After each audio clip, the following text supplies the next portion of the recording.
Welcome to today's episode of The Heart of the Matter, where we're focusing on real people with real life and real issues. Today we're going to be talking about the situation in Nigeria's health sector with the perspective focusing on infant mortality and maternal mortality, I would say. Now, when we looked into this particular subject, we learned, for example, through the Healthy Newborn Network, a Washington, D.C. based organization, that in the first 28 days of life, which is the neonatal period, it's a very critical time for the survival of any child. And quite staggeringly, apparently in Nigeria, this organization says that about 700 babies die every day. This is about 30 every hour. And this rates Nigeria by their statistics as the second highest in the world for infant mortality. Another perspective is the UN, the United Nations, where an article indicates that in the case of under 5-year-olds and women of childbearing age, we have about 2,300 under 5-year-olds dying every single day, and 145 women of childbearing age. Again, this puts Nigeria pretty much high up there. But then again, the CIA World Factbook, from a different perspective, ranking infant mortality by every 1,000 deaths, or 1,000 live births compared to deaths. Nigeria only has 73, which puts us 10th in the world. Either which way you look at this, it's quite worrying. Dr. Taiwo Onabanjo, you're our guest today. You're a medical practitioner. Yes. What do you believe about these statistics? What are they telling us, really? Well, I want to start with that those statistics are actually appalling. But I also want to confirm something, that for every death, it is 100% loss to the family. That is what the statistics don't usually put in. Yes. For the statistics for Nigeria, it's also been noted, just to confirm what you said, that Nigeria accounts for 13% of maternal deaths in the world presently. And we also have the recent statistics for infant mortality. It says that for every 1,000 births, 71 children usually will die. Wow. Yes, so it's really, really very, very appalling. So, you know, what can be done? Because when I think about this, I see at least 3 stages where we're talking about. Okay. There's what gets done before a child gets born. Yes. There's actually what happens while the child is getting born. What I understand in medical parlance is the intrapartum period. And then there's what happens after the child gets born, especially this neonatal period, 28 days after birth. How can we get those statistics down? Well, I'll be quite frank with you that there's been a lot of concerted efforts to bring it down. 10 years ago, the statistics for infant mortality was actually 96, but presently, as of last year, it's now 71. But there is still a lot to do, which is actually why we're here trying to inform the whole public. To start with, reducing maternal mortality and infant mortality, which is the focus of this program right now, is actually a challenge for everyone in the health sector. This is because we all know that most of the women and most of the in Nigeria actually live in the rural areas, and they really do not have access to what we assume is affordable and available health care. And just to put that in perspective, I mean, statistics indicate, and it's an Africa-wide issue, by the way, 60-65% of African women, be it in Nigeria or elsewhere, do live in the rural areas, the villages. They don't have any power, they don't have potable water, and they're certainly lacking in health supply. Another thing that tends to be very prevalent in those areas is what I call the native customs, you know, the beliefs that people have. So how impactful are all those things in child mortality as well as maternal mortality? Yeah, well, you can't separate the people from their customs. Of course. In fact, if you try to do that, you're going to meet a brick wall. Sure. What really happens is, because of the customs of the people, which actually in my little practice across the different regions of Nigeria, you tend to find out that you have to understand the psyche of the women. And usually you also have to put in the perspective the religious aspect of what they believe in. Religion is also a key in how how women access healthcare in Nigeria, though it's usually ignored by the government, but it's really it's important, because if in some certain climes, if the husband does not approve, the woman does not go to the hospital, depending on what their perspective is. Okay, but let's focus on religion for a moment, because you've raised that. This last example you gave about a husband not approving, what has religion got to do with that? Well, the husband is the head of the home. Okay. And of course, what he says stands. And in whichever clime and whatever religion, I don't want to go into different religions. Sure. What usually you find out for most healthcare workers is that you approach the house, if you're a male, and the man says, what's a male coming to do with my wife? What's a male coming to do, tell him he's going to take care of her? My grandmother was, she had a normal delivery. I'll actually tell you something interesting that did happen to me when I was in a certain region of the country. Okay. We had the man, and he was furious. He was outside the labor room. He said, "Oh, why is this woman taking so much time? I mean, it should be 4 hours, and she should be done." And we all know that for a primary gravida, which is a woman who's having a first delivery, it takes quite a long time. But he's just gotten into his own mindset. Oh, this is it's a fast thing. You go in, you come out. So those are the challenges you meet. Personally, I believe that childbirth, and I've witnessed 3 of my own lovely children being born. Congratulations, sir. Thank you. Is a God-ordained process. It's got nothing to do with our own time. God works in his own time. Okay. But I'm still back on this issue of religion. From what you've described to me, it sounds to me more like a lack of education, probably even ignorance, that leads to that. Because no religion in the world is going to tell you that your wife doesn't matter. You'll do it at your own clockwork, so to speak. God doesn't bow down to that. So help me understand that a bit deeper. Okay. You raised a factor just now about perspectives. Let's put it in a bigger perspective. Why do we have so much neonatal death? It's usually sometimes because of the culture also. Yes. And yes, education is key. We keep on saying we need to educate. You need to do the propaganda, the mass education and all that, yes. But we really don't find the feedback. The feedback mechanism is really the deficiency that we have. Now, for most women who are educated, no matter, she could be even a PhD holder, you tend to find out that her mother and the mother-in-law are the ace in the game. And depending on their perspective of how you take care of a newborn, you could also actually find a healthy baby appearing in your hospital in a couple of days, and then you have a loss of a baby. So it strikes me that, again, this is much more than the medical side or the religious side. And you talked about a missing feedback loop, and that for me is pretty much part of the communication cycle. You'd mentioned earlier on that we had statistics a few years back where we had 96 deaths per every 1,000 live births. Yes. And it's now come down to about 71, I think you said. Yes. Now, so I'm quite interested in knowing what key factors have led to that. Because you see, in this feedback loop, surely if we go out and communicate to people, we should go back and find out if it's working. And very importantly as well, if, for example, one of the key factors you mentioned, grandma or mother-in-law, etc., are key factors, even where you have highly educated mothers giving birth, then surely we should be targeting certain people to get the message across. So what do you believe or you understand has led to that reduction from 96 to 71 deaths for every 1,000? And what exactly is being done to communicate, and why don't we have the feedback loop? Thank you so much. Well, actually, what really led to such a rapid decline in the rates was the government woke up.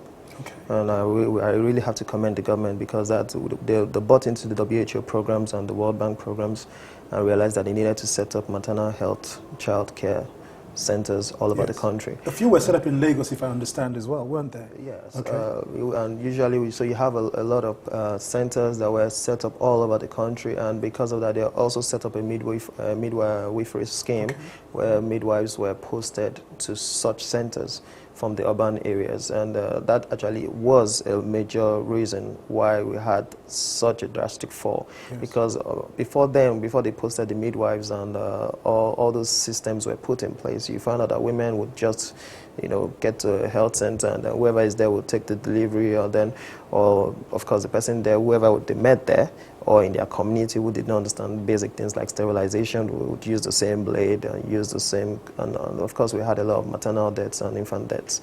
So that was actually key. And then because the politicians woke up that, okay, we needed to put in a health policy, a health bill, and there was a lot of synergy, and that's why we're having such a progress, though we still have a long way to go, but that was what really led to the progress. Okay, so somebody woke up, somebody understood they had to communicate. That's step one.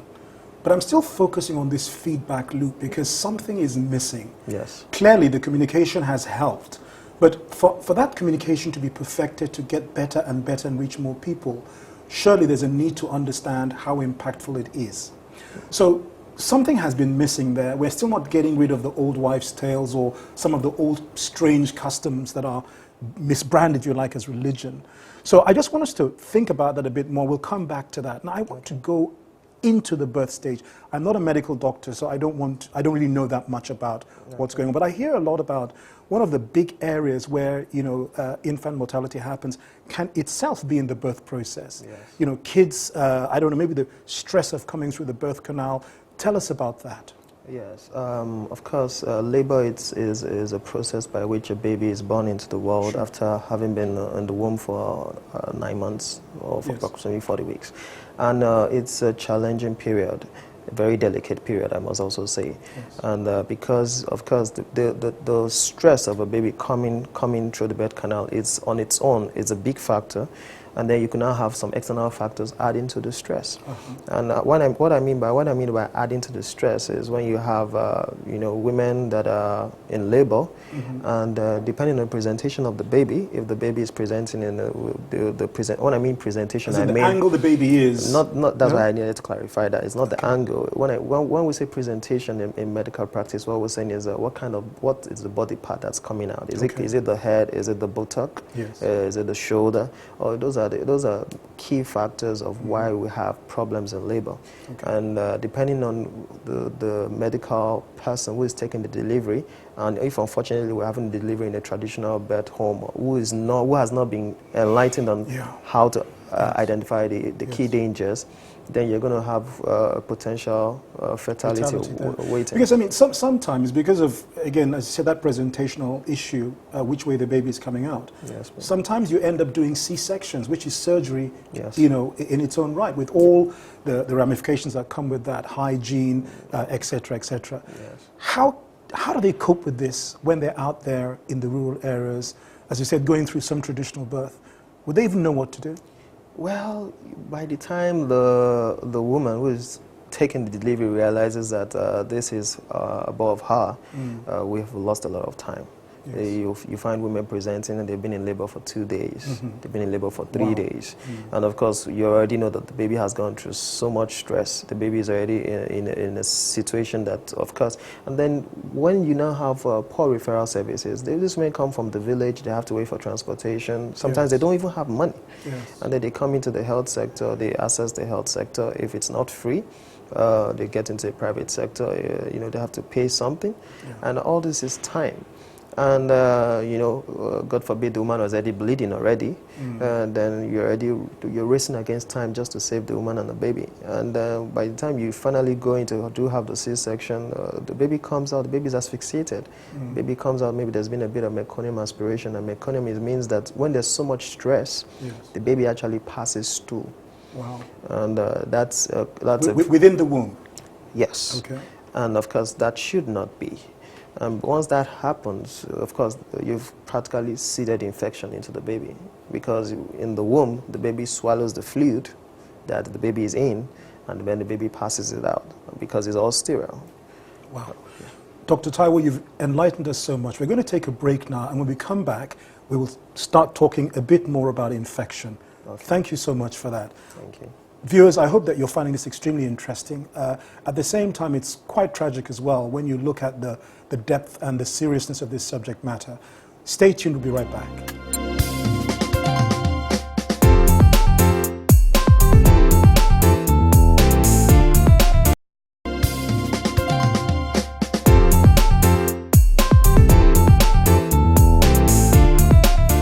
Welcome back to the Heart of the Matter, a program that deals with real people, real life and real issues. Today we're talking about the state of infant mortality and maternal mortality in Nigeria, with a focus on the Nigerian health system. We've been having a very interesting conversation with you, Dr. Taiwo Onabanjo. Thanks so much for your time. Now, just before we went on the break, we were talking about infection and the impact that can have as well on infant mortality, maybe even the maternal mortality aspect. And you were talking, I don't know what the term was, but where a baby can actually excrete in the womb. So take us a bit more into that and other sorts of infections that could occur during childbirth. Well, other sources of infection during childbirth, apart from what I just earlier mentioned, could also occur when the instruments used for delivery are not sterilized. That could also be a very big factor. Though, of course, in very modern facilities and presently, because we're having a very high awareness level, that is it's actually coming down, very minimal now. Of course, we could also have infections where if the mother has some pre-existing infections also going on also. And of course, when the child is coming down through the birth canal, the child could also pick such infections. And so, we try to make sure, and that's why a woman should have a proper antenatal care. All those kind of things will be picked up, and then you would find out that that will be stopped before the baby gets the infection. And also, the baby could also have an infection usually post. And when I say post-delivery, and that's in the immediate period, depending on how the baby is being handled. Okay, like what? Well, if a baby is born, and depending, you have a baby that's born, the baby is good. The baby is you have a pediatrician that reviews the baby, checks if everything is fine, and then just usually when the baby is put to the breast, you have sometimes and that's why I also said the myths and the culture come in also. You find some people saying, before the baby has a first breast milk or something, or the baby has to take this, or the baby has to take this concussion and all that, and then that could also come in. Okay. We'll certainly come and touch on the myths, especially as we close this program, because we want to leave people with a lasting memory of what they should or they shouldn't do. But you talked again about infections that could come from the mother herself to the baby. Yes. And you related a lot of these to the antenatal period, as in before birth. Yes. It seems to me that going to antenatal classes where they're available is as much the responsibility of the mother and the father, because it takes two to make a baby, as distinct to saying it's about government or it's about the healthcare system. I do agree. A mother, a father needs to be sure that they do everything possible to give their child every opportunity to come out well, etc., etc., etc. So how do we deal with this? I mean, is this part of the communication program that is going on or should be going on? Yes, it's part of the communication program that should be going on, that women need to access and have available and affordable antenatal care. Yes. So, I mean, when you talk about affordability, is this something, again, that's paid for, people find too expensive to do? Well, when you're trying to provide health care, you have to understand that health care is quite expensive. Of course. And in this region, where every sector is fighting for budget resources and all that, usually most people tend to realize, or most of the time, those who are in government feel that providing healthcare means building the facilities. But for those of us who are in the sector, we feel providing healthcare is not just building the facilities. You have to also train the workers. Yes. You have to have, the workers have to understand the meaning of why have the resources. You don't put in a facility and there's no blood bank. You don't put in a facility and there's no laboratory. And then you're going to have a problem running an efficient antenatal care. Yes. Because antenatal care should actually involve some certain diagnostic tests should be done.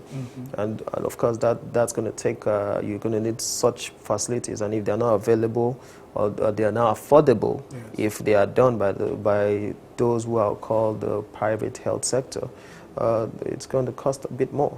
Yes. Though, of course, the easier way for a woman to access that is, and that's why I'm quite glad that Nigeria has bought into it, is having an efficient and robust health insurance sector. Yes.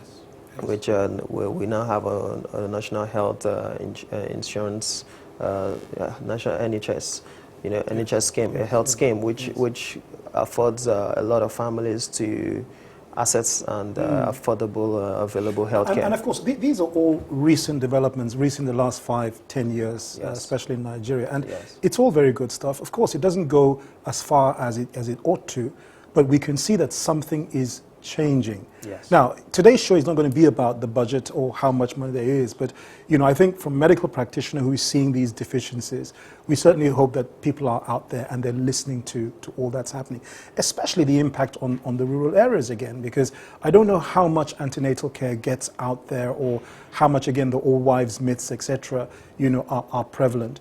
But there's something else I want to move on, again, this time in birth, before we now look at the post-birth side of things. Yes. Premature births. What's premature birth? Premature births are births that occur before a baby and I'm trying to put it in a phrase where even the layman will understand what I'm saying. A baby should come to term, and term for is 38 to 39 to 40 weeks. When you know the baby is fine, is good enough that when the baby is born, all the neurological and cardiac and central nervous system functions are all working. But in some instances, you do have babies coming out prematurely. Well, when we say prematurely, we're saying they come out prematurely before the time expected of delivery. And then we now have preterm births. And that causes a big problem in a developing health system, which we have in Nigeria. So when you say a developing health system, I guess what you're trying to say in another way is that we simply don't have all the equipment that is required to deal with premature births? Is that what you're saying? We don't have enough equipment. Okay. And just out of interest, what sort of equipment would be needed to handle this? Clearly, it's an issue, isn't it? Yes, it is. Well, to handle premature babies, premature neonates that are born before term, we'll need very specialized health care. Okay. Then you need a lot of investment. You need to have centers that have pediatric ventilators. You need to have centers that have incubators. You need to have centers that have specialized healthcare personnel who have been trained in managing such babies. Very few, I can tell you that you could actually count on your fingers the number of centers in Nigeria that do have pediatric ventilators. It's that bad. So when you're not talking about, oh, you want to have a woman who has a preterm baby, then you also have to look at, okay, what is there? Is always a baseline for any baby that's born in any country. In the developed health system, you found out that some babies that have 20 weeks gestational age, with proper care, 22 weeks, they can survive. They do survive. Excellent. But in this our environment, you do know that what we have now, we still have a baseline of 32 weeks. Sure. So when you see there's such a big gap between 20 and 32, and while some other health systems are trying to bring it lower, we are still trying to bring it down to, let's even have 28 weeks and all that. So it's a real big challenge in Nigeria. Well, we have more work to do, and I'm sure that, I'd like to believe anyway, that the relevant authorities are aware. I mean, you have organizations like the Nigerian Medical Association, there's the Ministry of Health at the state levels, federal levels, and we have multilaterals who I believe also bring in donor aid to support in a lot of these areas. So hopefully they're tackling these sorts of issues. Yes, they are. Okay. But like I said, it's very, very expensive setting up such facilities. Of course, of course. Let's move on now. Let's start talking about other aspects of birth. One of the infections or the diseases I hear that can very well come out of birth is jaundice. Tell us about that. Jaundice is when you have, in this program, jaundice is when you have yellowness of the eyes or sclera of the skin, and is usually caused by breakdown or hemolysis of red blood cells in a newborn. We have jaundice. Basically, in simple English, your red blood cells aren't working the way they should do. No, I would not say they are not working the way they should do. I'm saying that they are being broken down at a faster rate than the baby's liver can cope with. Okay. And then we have jaundice. And when you have jaundice, which gets to the extreme, which is called kernicterus, it affects the brain, and then you now have babies who have neurological problems for life. Or it could also lead to death also. So how prevalent is jaundice in Nigeria today, especially post-birth? Well, I'll be frank with you. Recent studies, we see a lot of cases of jaundice in health centers all over the country. But data collection is also key. Also, we need to improve the data collection of our health system. Sure. But can it be cured? If it's detected maybe early, can it be cured? Yes, if jaundice is detected early, and that is why you tend to want a woman and a baby to be in the hospital at least for 48 hours after the birth, before they go home, because you actually want to use that time to see if jaundice could occur in the baby, because and then you also have that time to also check the baby's blood to look for some certain things to know if there is a potential jaundice coming up. Okay. So like I said much earlier on, childbirth, in my experience, is a God-ordained experience, a God-ordained moment. Yes. So through the grace of God, you've now got this bouncing, healthy baby or boy. You take your baby home, and I now want to focus on that area. one of the key things that I certainly experienced was crying babies. Okay. I couldn't sleep for the first week. Wow. And I wasn't sure if it was just a baby crying. How did you go through it? We survived somehow. Oh, you survived. We survived. We all survived. But I then discovered that it could be something as simple as colic, trapped wind, in the baby's system, and Yes. the baby screaming. What are the things that we need to look out for, and how do we know, for example, if it's colic and not something serious? Well, something more serious. Something more serious. Yeah. Well, that actually is it's once a baby has been fed, usually you would want the baby not to be put down until the baby has bobbed and passed wind. Usually for women who are just having their first babies, they need to be educated about that, because most of them are not aware, and most of them are so tired. The baby, like you said, the baby has been crying all night, has been feeding all night. They just want to sleep. Yes. So once they've just fed the baby, they just put the baby down and they go to sleep. And then, of course, you start having a lot of problems going on. But like we're talking about infant mortality, once the baby has gone home, usually infant mortality is, like I said earlier, death from the time of birth to 1 year of age. And then, of course, to prevent it, the simplest way to do that in that period is to make sure the baby is vaccinated. Okay, we're going to take another break now, Dr. Taiwo, and when we come back, we'll talk more about, living with baby post-birth and all the issues that come with that. Again, I hope that you're having a really, really interesting experience as you listen and watch this program today. We'll be right back in a few ticks. Stay with us. Thank you.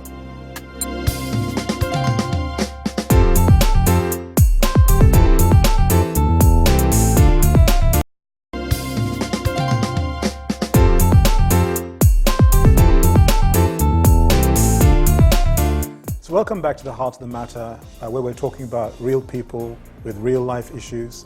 We've been talking about antenatal care as well as other parts of neonatal care. We've talked about infant mortality, maternal mortality. And in this closing part of our conversation with Dr. Taiwo, I want to go right away into talking about postpartum depression, which I understand is where some mothers, after having their baby, they go into a deep state of depression, maybe don't even want to touch the baby. Explain this to us. What is it? Why does it happen? How do we deal with it? Well, postpartum depression, it's a complication of pregnancy. It's actually quite common, but in our environment, it's quite hidden. Okay. And why I say so is because in our environment, we've found out that when women say usually the easiest sign of depression coming up, they say that I'm tired. Now everybody is tired usually, but how do you know the woman who is tipping into depression? That's the key. And of course, these women are at home. They are not under the guidance of medical practitioners who are trained to identify that, oh, this woman has a bit of depression coming up. And usually, once the lady says, "Oh, I'm tired. I don't want to hold the baby," or the mother or whoever is around says, "Oh, okay, I'll pick up." Because we're so lucky in Africa. Everybody, the grandmothers are they're wonderful people. They just want to have their grandkids all around them. So it's quite hard to pick. And so by the time the woman actually manifests that, oh, there is some kind of psychosis going on, oh, there is some deep depression going on, sometimes the child could have been harmed by then. Yes. Now, one thing we haven't spoken about, and we won't be able to go into it in a lot of detail, but, one of the things I see in other parts of the world is the impact of social workers. After you've had a baby, social workers actually come and visit you in places like the US, in the UK and other parts of Europe. And they have a trained eye and they can pick these things up. Do we actually have a social worker network, framework in Nigeria today? Well, there is a social work scheme in Nigeria, but it's not well developed yet. And I would put it to the population. We don't have so many of them. The social workers in Nigeria are not many, and they're usually swamped. There's so much to do. So to have a social worker visiting every woman that's given birth, the structures have to be put in place. They have to have efficient training. Funds have to be released. There has to be all the transportation networks have to be affected. So it's a big thing. So usually what we do have is usually when you have social work is actually more developed in situations where we have homes for adoption and orphanages and all that. Yes, you have a lot of social work there. When you have social work in the hospitals, it comes to when you have abandoned children. Okay. Yes. So really, I mean, the only way that this postpartum depression can be picked up, which probably impacts many, many mothers, but is hidden, like you said, it's either you have family members who actually take the time to spot it, maybe the mother herself speaks up, or that you keep going back to the hospital for regular checkups and maybe the medical establishment will pick it. Is that more or less a fair summary? Well, that's a fair summary. Or, Okay. or if in some very tragic cases, when there is actually harm to the baby or there is an intended harm, and that's picked up, and that's when you know, okay, right, there is something going on here. Okay. Well, look, on that note, sad as it is, Dr. Taiwo, we thank you so much for your time. And viewers, we trust that you've had a really, really good time and been touched by the messages that you've heard today. We've learned a lot about infant mortality and maternal mortality, a very, very difficult subject and one that's affecting many families. We also talked about postpartum depression, an experience of psychosis that affects many mothers but is hidden. And there's so many, many myths as well around childbirth. But as we've said, you know, childbirth is a pure God-given experience.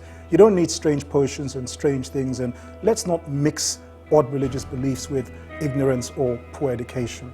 And of course, where you have suffered from infant mortality or maternal mortality, we know this must be a very, very sad and very difficult moment for you. And so therefore, we'd like to leave you with a closing scripture, which is 2 Corinthians 1 from verses 3 to 5. And I'll read. Blessed is the God and Father of our Lord Jesus Christ, the Father of mercies and God of all comfort, who comforts us in all our troubles so that we may be able to comfort those experiencing any trouble with the comfort with which we ourselves are comforted by God. For just as the sufferings of Christ overflow towards us, so also our comfort through Christ overflows to you. Stay blessed. Until next time.